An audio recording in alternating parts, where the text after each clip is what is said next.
Of all the parts of our life we want to work well, perhaps the most important is lifestyle. Mr. Shoaff gave me one of his strongest concepts when he said, "Don't just learn how to earn, learn how to live." And that's what lifestyle is all about, learning how to live. Here's one of the great challenges of life: being happy with what you have while in pursuit of what you want. Now consider this. Some people have plenty of beautiful things filling their days, but they get little happiness from them. Some people have money, but they have trouble finding joy in their lives. Imagine a father wads up a $5 bill and throws it at his son, saying, "Here, if you need the darn stuff that bad, take it." Same money, poor style. And remember, it's not the amount that counts. It's the style that counts. Mr. Shoaff taught me lifestyle in those early days, starting with small amounts. He said, imagine that you're getting your shoes shined, and the shoe shine boy has done a fabulous job. You have one of the world's all-time great shines, so you pay him for the shine. Now you consider from the change in your hand what kind of tip to give him. And the question pops into your mind, shall I give him 1 quarter or 2 quarters for my neat shine? Mr. Shoaff said, if 2 amounts for a tip ever come to your mind, always go for the higher amount. He said, become a 2-quarter person. I said, what difference would that make, 1 quarter or 2 quarters? He said, all the difference in the world. If you said, well, I'll just give him 1 quarter, that will affect you for the rest of the day. You will start feeling bad. Sure enough, in the middle of the day, you will look down at your great shoe shine and say, I've got to be cheap. 1 lousy quarter. That will affect you. However, if you go for 2 quarters, Shoaff said you can't believe the feeling you can buy for another quarter. That's lifestyle. Becoming a 2-quarter person and learning to get joy from the greater person you are becoming. A man came up and introduced himself to me after one of my seminars in Detroit, Michigan. And he said, Mr. Rohn, you got to me tonight. I've decided to change my whole life. I said, fantastic. He said, you will hear about it someday. I said, I don't doubt that. Sure enough, a few months later, I was back in Detroit for another lecture. And this same man walked up and said, Mr. Rohn, do you remember me? I said, I do. You are the man who said he was going to change his life. He said, that's me, and I've got to tell you a story. Here's the story he told me. After the last seminar, he said, I started thinking about ways to begin changing my life. And I decided to start with my family. I have 2 lovely teenage daughters, the best kids anyone could ask for. They never give me any trouble. However, I've always given them a hard time, especially as teenagers. One of the things they dearly love to do is to go to rock and roll concerts, to see their favorite performers. Now, I've always given them a hard time on this subject. They would ask to go, and I would say, no, I don't want you to go. The music is too loud. You'll ruin your hearing. And besides, it's the wrong crowd. I would always give them a hard time. Then they would beg, please, Daddy, we want to go. We don't give you any trouble. We're good girls. Please let us go. Well, after they had begged long enough, I would reluctantly throw them the money and say, okay, if you have to go that bad. So that's where I decided to start to make some changes in my life. Then he said, here's what I did. Not long ago, I saw this advertisement that one of my daughter's favorite performers was coming to town. Guess what I did? I went down to the concert hall and bought the tickets myself. Later that day, when I saw my girls, I handed them this envelope and said, daughters of mine, you may not believe this, but inside this envelope are your tickets to the concert that's coming to town. I knew it was one of their favorites.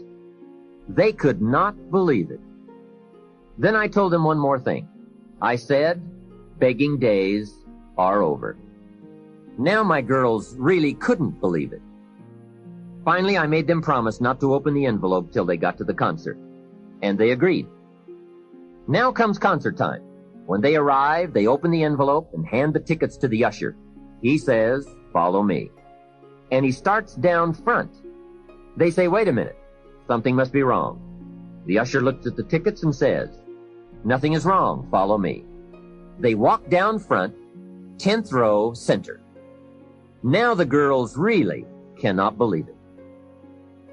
He said, "I stayed up a little late that night, and sure enough, around midnight, my daughters came bursting through the front door.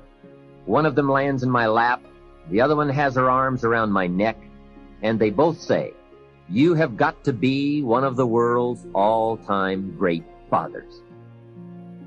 What a neat story. What a great example of how it's possible, with just a change in attitude and a little thought, to live the good life. Same money, different style. Remember, the challenge is to get joy from your life and what you have to share. It's not the amount that counts. It's the uniqueness, the love, and the attitude that counts. Even people of modest means can experience a sophisticated lifestyle. They simply learn to save up some of their Pepsi money for a bottle of fine wine. Don't spend all your money a quarter at a time. Save up and buy something of special value, something fine, or something that lasts, or something you are proud of, or a gift of value to give to someone special. Even with modest means, you can save your candy money for a concert. And for a sophisticated person, a few may be better than many. Better a few treasures than a house full of junk. Lifestyle is a matter of awareness, values, education, and disciplined taste. It is an art that brings joy as it's practiced, not just a subject to be studied. It is the deliberate decision to savor and enjoy all the experiences and possibilities of life. Remember, all good things are upstream. A conscious act from a unique thought. That's where the pleasure is. And the act serves as a bridge between dreams and reality. So develop your lifestyle a little more. Your style of seeing, giving, sharing, enjoying. It's not the amount that counts, but the experience of choosing to live with style. I remember saying to Mr. Shoaff one time, if I had more money, I would be happy. And he gave me some of the better words of wisdom when he said to me, "Mr. Rohn, the key to happiness is not more. Happiness is an art to be studied and practiced." He said, "More money will only make you more of what you already are. More will only more quickly send you on to your destination." He said, if you're inclined to be unhappy, if you get a lot of money, you will be miserable. More money will only make you more. More money will only amplify. If you're inclined to be mean and you get a lot of money, you will be a terror. If you're inclined to drink a little too much, when you get a lot of money, you can now become a drunk because you can drink everything. So style is not more. Style is an art, a genius, a design. Lifestyle is reserved for those who are willing to study and practice the higher arts of life. Lifestyle is culture, music, dance, art, sculpture, literature, plays, concerts. Lifestyle is a taste of the fine, the better, the best. Mortimer Adler, the philosopher, says, if we don't go for the higher tastes, we will settle for the lower ones. So develop an appreciation for the fine. That is a worthy purpose. Developing an appetite for the unique things in life. Study the art and reach for the best. To have the best in the time we have available to us, that is the quest. Remember, it's not the amount, it's the imagination. My lady and I were on a trip to Carmel, California one sunny summer day to do some shopping and exploring. I stopped to have the car serviced at a gas station. This young man, about 18 or 19, I would guess, came bouncing out to the car with a big smile, and he said, "Can I help you?" I said, "Yes. A full tank of gas, please." Well, not only did he fill the tank with gas, he checked every tire, washed every window, even the moonroof, checked everything, and all the time he was working, he was whistling, singing. My lady and I couldn't believe all the service and his obvious happiness. The young man brought me the bill, and as I was signing it, I said, "Hey, you really have taken good care of us. I appreciate it." And he said, "I really enjoy working. It's fun for me. I get to meet nice people like you." We couldn't believe it. This kid was something else. I said, "My lady and I are going to Carmel, and we want to drink one of those $2 milkshakes on the way up there. Where is the nearest Baskin-Robbins?" He said, "That's a great idea. Baskin-Robbins is just a few blocks away." And he told us where to find it. And he said, "Don't park out front. Park around to the side so your car won't get hit." What a kid. So we drove to Baskin-Robbins, walked in, and checked the flavor board, and ordered milkshakes. However, instead of ordering 2 milkshakes, we ordered 3. Then we drove back to the station. The young kid dashes out to the car again and says, "Hey, I see you got your milkshakes." I said, "Yes, and this one is for you." When I offered it to him through the window, he couldn't believe it. He said, "For me?" I said, "Sure. With all the fantastic service you gave us, I couldn't leave you out of the milkshake deal." He said, "Wow, no one has ever bought me a milkshake." I said, "That's probably true. Have a nice day." Then I buzzed up the window and we drove away.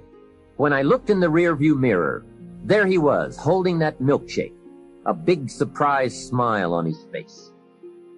Now, what did that cost me? Only $2. Hey, I've enjoyed and shared the memory of that experience 100 times. For just $2. Remember, it's not the amount that counts. It's the style. That same day, I guess I was feeling extra creative. When my lady and I got to Carmel, I drove straight to the flower shop. We walked inside, and I said to the florist, "I need a long stem red rose for my lady to carry while we go shopping around Carmel." She was some impressed. The florist said, "Well, we sell them by the dozen." I said, "I don't need a dozen. I just need one." He said, "That'll cost you a couple of dollars for just one." I said, "Wonderful. There's nothing worse than a cheap rose." I selected the rose, handed it to my lady, and said, "Here, carry this while we stroll around town." She was impressed. And the cost? $2. Just $2. A couple of hours later, we were having some refreshments, and my lady looked across the table and said, "Jim, I just thought of something." I said, "What's that?" She said, "I think I'm the only lady in Carmel today carrying a rose." I said, "That's probably true." For $2, can you imagine? $2. Remember, it's not the amount. Hey, just 2 ideas and a total cost of $4 for unique experiences and sweet memories. Just 2 modest examples of how easy it is to put style in your life. Make sure you don't miss out. Don't miss anything you can enjoy. Be sure you live your life in style. Here's something else to think about. Did you ever hear where the expression tip came from? As in tipping the waiter or waitress in a restaurant. Mr. Shoaff taught me that it began as a symbol for the phrase, to ensure promptness. Now, Shoaff said, if a tip is to ensure promptness, when should you give it? Answer, up front. See, I didn't know that. I said, no, you have lunch, and if you get good service, you leave a good tip. If you get lousy service, no tip. And he said to me, no, Mr. Rohn. Sophisticated people don't take a chance on good service. They ensure good service by giving the money up front. I said, wow, what a way to live. I had never thought of that. So the next time you have someone special to take to lunch, call the waitress over, arm around the shoulders and say, here's $5. Would you take good care of me and my friend? Shoaff said you won't believe what happens. They do what's known as hover. They hover around your table. Without the insurance, you are usually looking around saying, where is my waitress? Has she gone on a break? Same money, different style. One last major point. Life in style is also life in balance. Make sure you pay attention to all the values and dimensions of your life. One is family. If you have someone you care about, there is no value to match that. One person caring for another is life in the best of style and value. Protect it with a vengeance. If a chair gets in the way, I suggest you destroy the chair. It was wisely said so long ago, but is still true for today.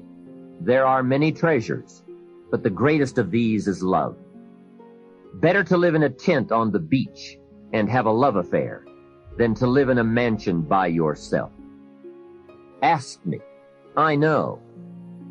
Family must be cultivated like an enterprise, like a garden. Time and effort and imagination, creativity and genius must be summoned constantly to keep it flourishing and growing. Next is friendship. A priceless value, friendship. Friends are those incredible people who know all about you and still like you. Friends are those people who are coming in when everyone else is leaving. And, as someone once suggested, be sure to make the kind of friends on your way up who will take you in on your way down. Life is a bit of both up and down. But with true friends, friends who care regardless of your circumstances, the ups are more automatic and the downs less devastating. Traveling around the world, I have made some unique friends. I've also got some strange friends. One of them is a thief. He steals, but you'd love him. He's really a neat guy, but he really does steal. Now, he's not a big thief. He's just a little thief, but he is a thief. Once in a while, someone reminds me, your friend steals. I say, I know. What can I do? I talk to him about it. He's just my thieving friend. I do have one very special friend, though.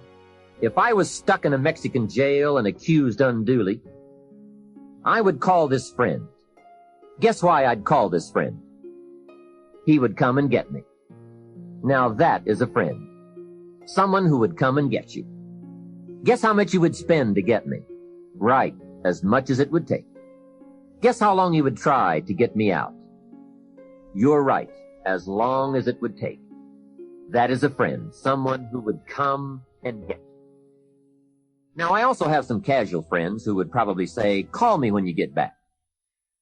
I guess we all have some of those friends.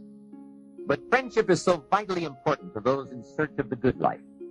Make sure your friendships get the attention and the effort they deserve. Properly nourished, they will give back to you that priceless treasure of both pleasure and satisfaction called the good life. And remember, the good life is not an amount. The good life is an attitude, an act, an idea, a discovery, a search. The good life comes from lifestyle that is fully developed, regardless of your bank account, so that it provides you with a constant sense of joy in living and fuels the fires of commitment to all of the disciplines and fundamentals that make life worthwhile. What is wealth without character? Industry without art? Quantity without quality? Enterprise without satisfaction? Possessions without joy? Become a person of culture to add to the whole culture, for we are most certainly a product of all the values of our community and country. Become that person of unusual substance that brings an added measure of genius to the whole, so that our children and the children of many will be the beneficiaries of the treasure.